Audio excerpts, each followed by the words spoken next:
All right, hey guys, what is going on? Yeah, man, we're gonna talk about the. I got a few topics I'm gonna talk about.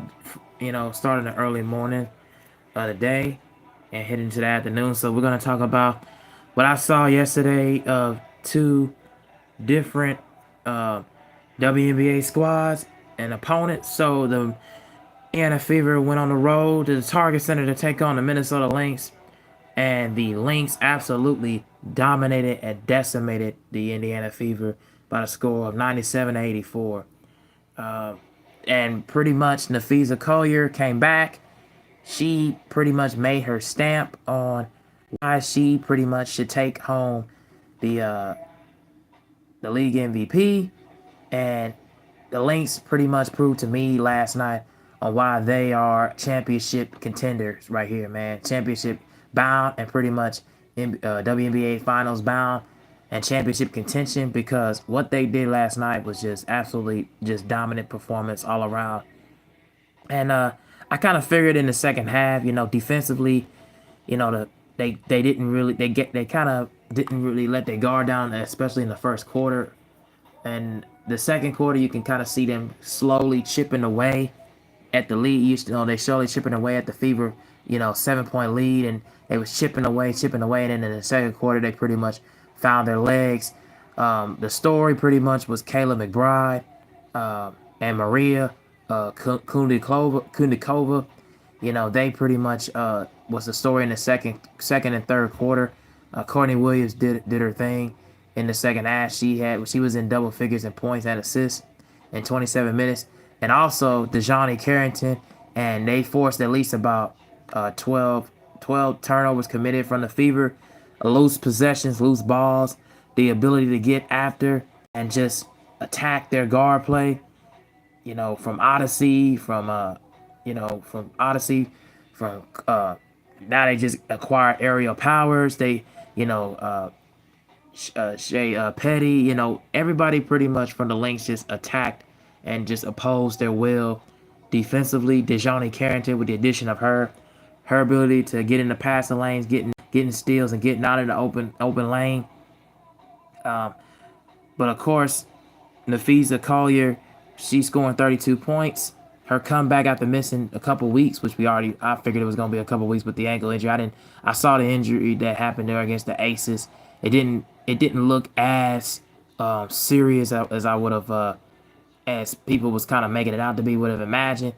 But kind of got to look at it from the aspect of, like, she's gonna come back. She's been hearing, and a lot of folks, been hearing rumblings that because of what the Vegas Ace have been doing on a 10-game winning streak, and Asia Wilson just absolutely balling out.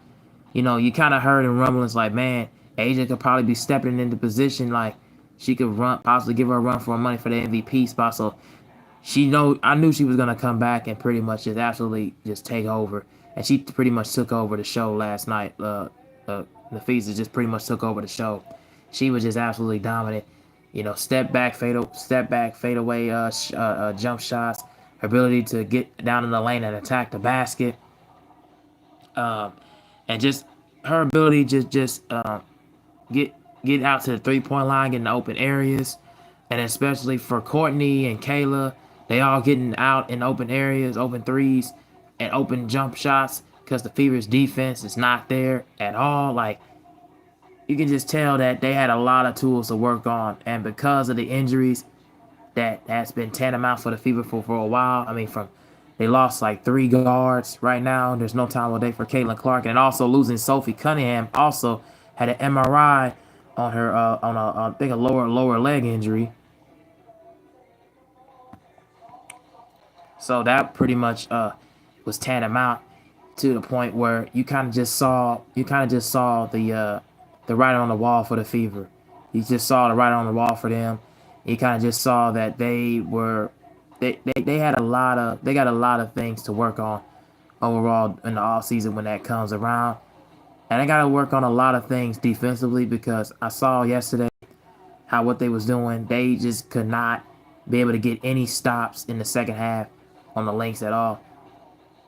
Things that and also Alita Boston, man. I'm sorry, she is her her one-on-one defense and her ability, her paint presence did not come at all to fruition. She was absolutely horrible defensively. She did not manage to get a lot of stops along when Natasha Howard, like, they did not have it. They just did not have it at all, man. Defensively, they couldn't get stops. They couldn't get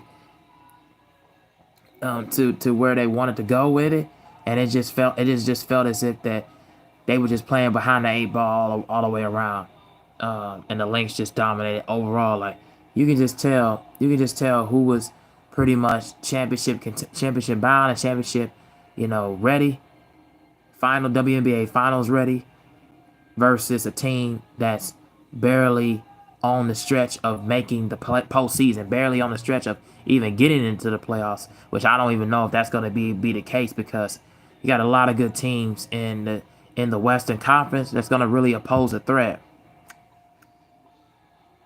From the Golden State Valkyries. Then you just saw the other night from the Seattle Storm. They pretty much had had a ways. The LA Sparks. I mean, I like the way they've been playing with Kelsey Plum and Derica Hamby, Rakia Jackson. I mean, they've been playing really solid. So it's gonna be a lot of competitive 6 through 8 teams down the stretch that's really gonna pose that seeding to the Fever, man. And it's gonna be a lot of games where it's gonna come down to one possessions.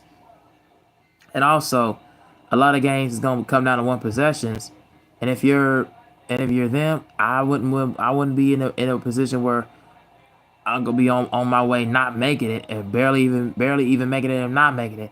So if I'm the Fever, I need to go into these stretch of the games and start to go on a winning and go start to at least try to get on a winning streak or something, or hope that Caitlin Clark comes back, because if that's not gonna be the case, shoot, I don't see them even getting there and making it at this point. I think because they have too many holes defensively, and too many flaws as far as, like, getting the ball being stagnant offensively, and relying so much on Kelsey Mitchell to try to help them get them over the hump. I mean, first you had her and Ari McDonald, and then with a little bit of the 3-point game from Sophie. But other than that, you know, they don't have, their offensive game is pretty much very limited at this point, and they have to rely on a lot of, foul calls. Then they have to rely on a lot of, like, just foul calls and getting to the free throw line. So, that's not gonna do much wonders if you get into the postseason, because them calls, it's not gonna always go in your favor, go your way. So that would be the main thing I would look at and wonder if I was the Fever at this point. So if I'm them, I gotta worry about a lot of things, when it comes to the off season. And worry about, not even contracts. Worry about who's gonna be on my roster, who's gonna be on the roster for next season. I gotta worry about that, and all the pressure now should be implored on Stephanie White the next following year and a few years down the road. Um, like, and this is also could be a managed for roster changes, for, going with Chloe Bibby and Petty, and of course, who Odyssey Sims or Aerial Powers, who's gonna be on the roster next year, who's gonna be that center, that tantamount at, and who's gonna be there to really be there to help you out. But if you're for the Minnesota Lynx, now, for them, they are pretty much championship bound, championship contenders right here. The only teams that I really think they could probably stand in their way, like I said before, is probably the Vegas Aces. Of course, you got the Phoenix Mercury. They always be somewhere in the mix, with Alyssa Thomas, Sabali, and the list goes on. They always going to be at Kalea Copper, Dewana, the last legs of Dewana Bonner. Like, they always going to be in contention. That Phoenix Mercury team is always going to be somewhere in the mix, hoping to impose threat, but I don't think they're going to have enough to really beat out the Lynx right now, because the Lynx can really go 7-8 deep. And also with DeJohnny Carrington defensively, their guards play from the ones and the twos is so lethal, it's so potent. So this is gonna be a thing where I don't know if a lot of teams in the West could be able to slow them down, but the only team really that could probably stop in their way on the East that could really give them a run is probably the Atlanta Dream. I think they need to be getting talked about a whole lot more because they probably be the only team that could probably get in their way and stop them from getting to the championship because they've been on a hot streak too, and they really can go defensively, go deep, and offensively they can find plethora of ways they can score. So that'd be the main thing I would say and look at and be like, yo, this is gonna be something. It's gonna be something to look forward to and be tantamount. So overall, yeah, my thoughts about this game, it pretty much just showed you the different sides of what championship material looks like, and then what a team that may not barely be in contention for the playoffs and possibly on their way out looks like, and pretty much a team that has the tools and has the ability and has the available roster at the disposal, and the other team that does not. So yeah, that kind of just shows you what it looks like, man. And yeah, I really love what the Lynx are doing right now. They really are giving us a show as WNBA fans. They're really giving us a show right now. So I really love what they're doing, and hopefully continue to do to see them do bigger and more things moving forward. So really good win last night, and really good coming out and showing by Nafisa Collier. Um,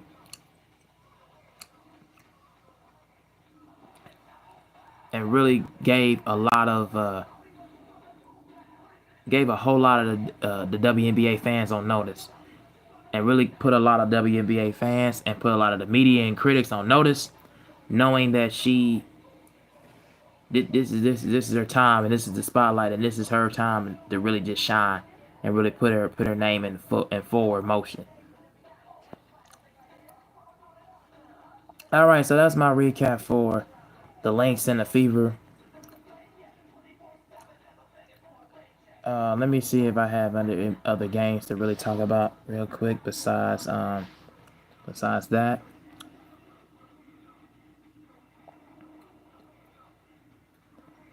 Oh, speaking of what I just saw yesterday, okay, so I can talk about this real quick before I get into the last topic of the day. The Golden State Valkyries did win over the Dallas Wings, 90-81. Veronica Burton to me is my pick for the most improved player for 2025 because she has absolutely been balling, man.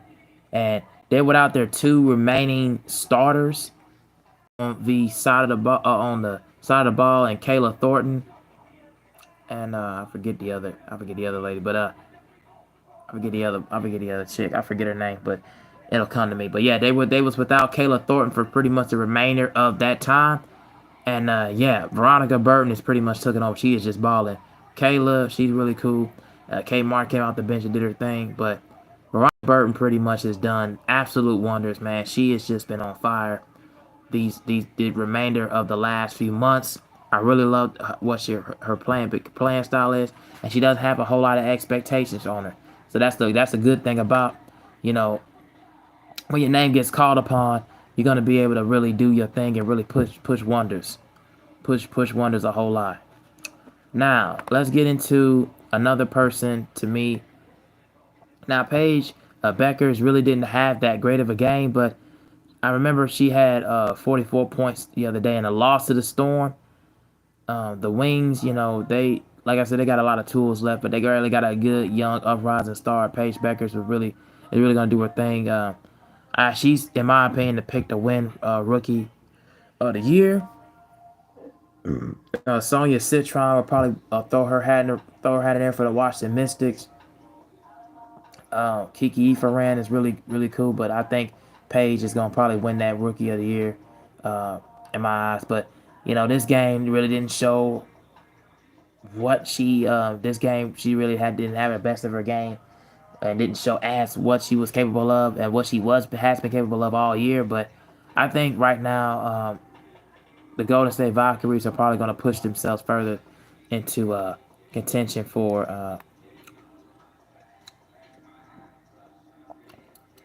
that playoff seeding. All right, so my last topic of the day, and this is coming as a question. but more or less my thoughts about the whole J. Cole situation and the fall off. And here is something that I was just reading. I was reading articles. I was reading posts from Hip Hop DX, the wrap up, and everything that you see that here, where he comes out and says that the fall off is not exactly on the way.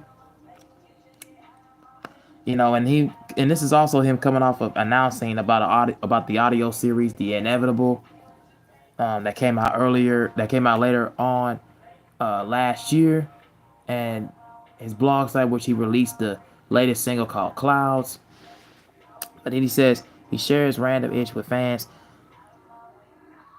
While fans took it as a sign as a long-awaited anticipated seventh studio album, the fallout was near.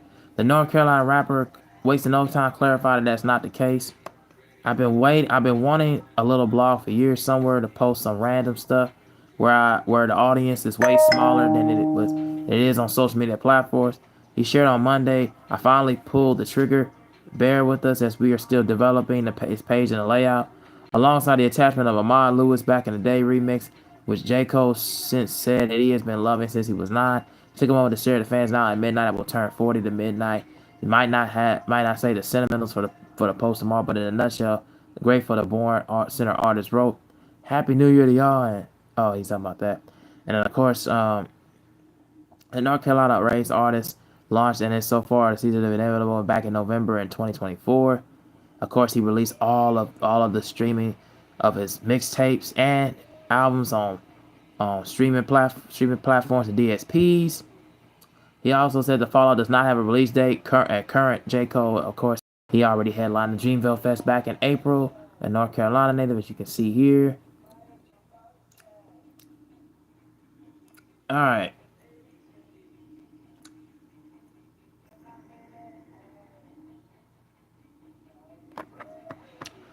So there's that. And there was a couple of things that I wanted to see.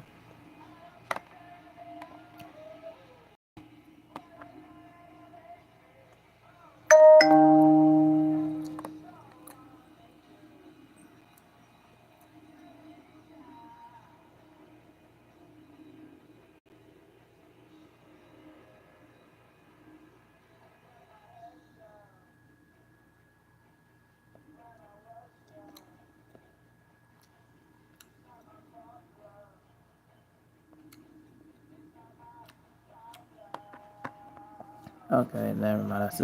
This is pretty much the same thing on Hip Hop DX, so I ain't gonna read that. All right, hold on. Let me see if I can find one.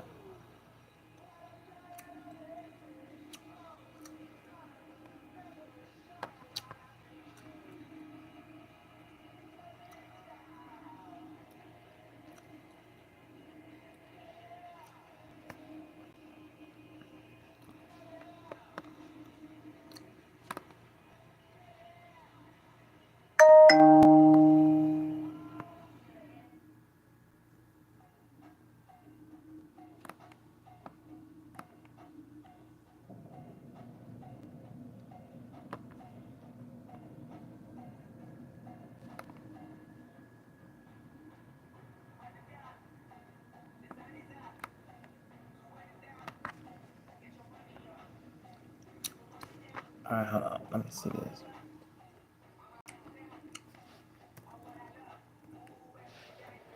Okay, let me do this. Reason.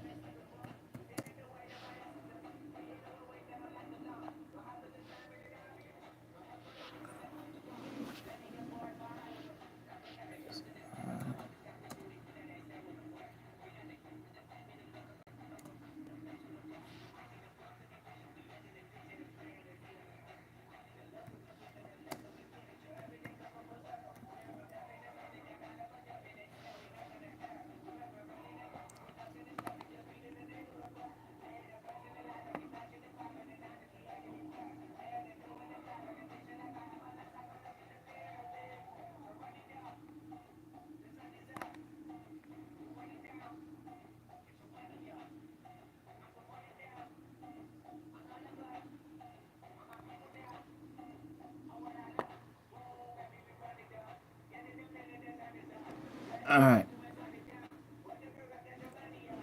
here we go.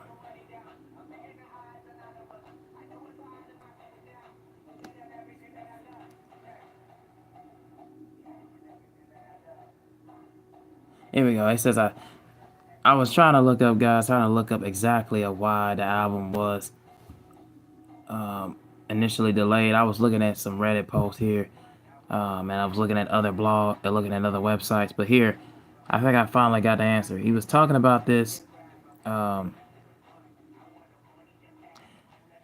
so I think Cole has actually long finished the album by now and is actually trying to release another project before the fall off. A legacy project, if you will, by re-releasing all of his early mixtapes on streaming platforms. And of course, he speaks highly of his Falling mixtapes, the warm-up Friday Night Lights, and naming the latter of his greatest work on the Yachty's podcast.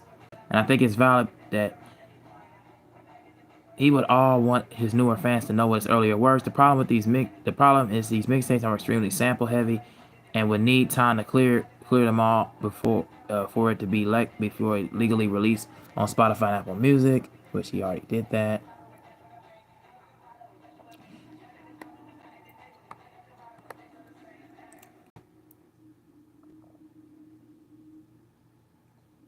When it's all said and done, when Cole gets his final signature, I think he releases in a singular compilation album, similar to how artists release their greatest hits albums. All right, so basically, I've gathered a lot of theories and I gathered a lot of things on why it's taken J. Cole's The Fall Off record so long to be released and why it's delayed. I think like this, and I believe, and I've come up with theories, and now I got the answer that I want. I feel J. Cole is taking a little bit longer with the release of The Fall Off because five reasons. The first reason is he does not want to be in the middle of releasing a project while his other artists, are still continuing to grab momentum and grab tours and grab other, you know, hit songs or songs to be really pushed on the radio and pushed to the forefront. And because of his fellow artists and fellow Dreamville label mates such as Jid and of course Boss with the collective called the Hicks with their album Melochronica, and of course what Jid did with God Does Like Ugly. I feel as if J. Cole does not want to stamp and stomp on every other artist's work. And I feel because they've done good things with their projects, I feel like Cole is taking too long because I feel like he wants to try to be in that side and be more so of a perfectionist.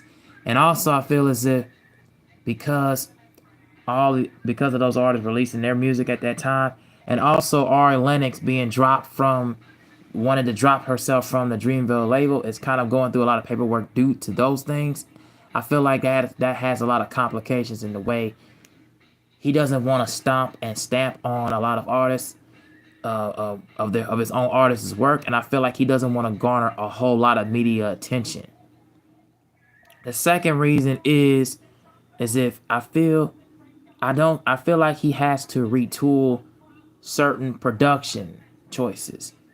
That's the second reason. The third reason is I feel as if he is waiting to finish on another project, and I feel like it could be possibly a full-on EP, like probably maybe 6 to 7 songs, like what Kanye did with his 7-song album series that he did with Pusha T, and an album collective series that he did with Nas, with Nasir, Tiana Taylor record, and then of course the Kids See Ghosts. So I feel like that could be a case where J. Cole's probably working on an EP or something to prepare as an appetizer before the Fall Off final album comes out. That's what could be the case.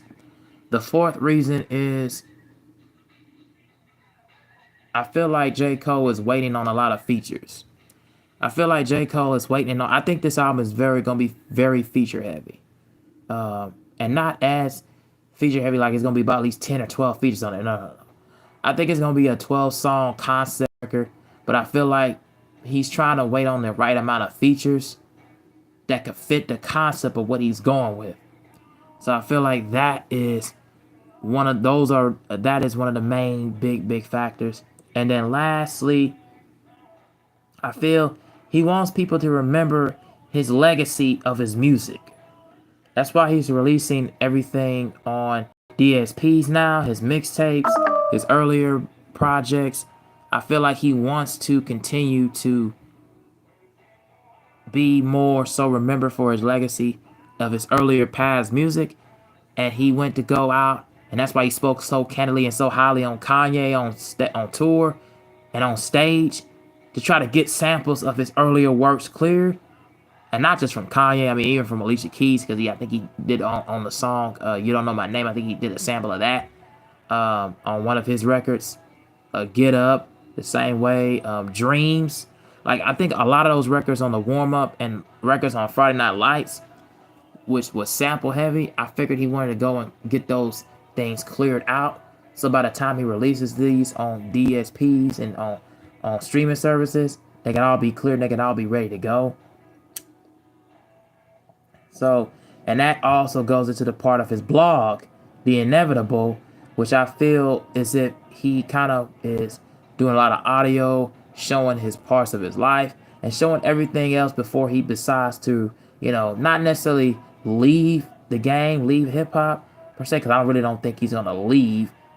I think he's going to try to take another long hiatus, and there's not going to be any more music. Like, anytime, he'll probably just be popping up on features. He'll probably just hop on a feature or something, or just go on like a little different run as far as like he'll pop up every once in a while on a song or a feature or something. Because I feel like music is not as his hobby anymore. I feel like he's trying to go into a different avenue as far as maybe going into acting, maybe going into movies, maybe trying to live out a dream, maybe not as a pro ball player, but maybe as a coach or something. I feel like there's certain things that is going on with him that he probably wants to take a little bit of a long break, a long hiatus, and then eventually when he feels inspired again, maybe not come back and be a full-blown artist, but maybe come back and just give a little collaborative song or give a little collaborative feature every once in a while. That's the way I feel, as if he's taken so long musically to making this album, is because I feel like he has maybe one or other project coming later on, and maybe the next following year he'll probably drop the Fall Off. But it could be something where he could just drop a single like around September or something, or maybe even October, and maybe the title could be "It's a Boy." I don't know, but that could be a case right there where he could possibly wait for a minute and then probably drop a single. Could be entitled that. I have no idea, but it could be entitled that, or it could be another just a rant or just another single that could be a lead up to the Fall Off or something. So that could be the case. I'm not as 100% sure or certain at this point, but it could be something. It could be something there leading forward. So those are my thoughts, and those are what I feel as if why he's taking so much of a while to release this record. So tell me what you guys think down in the comment section, and I'll be getting on out of here for you guys. And I really gotta charge my phone. The battery's pretty much down. So yeah, man. Tell me what you guys think down in the comment section. I appreciate you guys for listening to what I had to say. Let me know what you think and why you think J. Cole is taking a little bit of taking a long time to release the Fall Off. And do you actually believe it's coming out this year, or do you believe it's a project, it's a boy's gonna come out this year? Tell me what you guys think down in the comments below. And also, are you anticipating and what you think the album and what you expect the album to be? Is it gonna be a full-blown concept? Is it not? Do you think he's just gonna go back into his braggadocious side of rapping, or do he continues to talk his ish, rapping about he's the best, or do you think he's gonna go in a different direction? You tell me, let you guys know down in the comment section. Yeah, but I'm heading on out of here. Peace. Thank you all for watching. And yeah, that's it.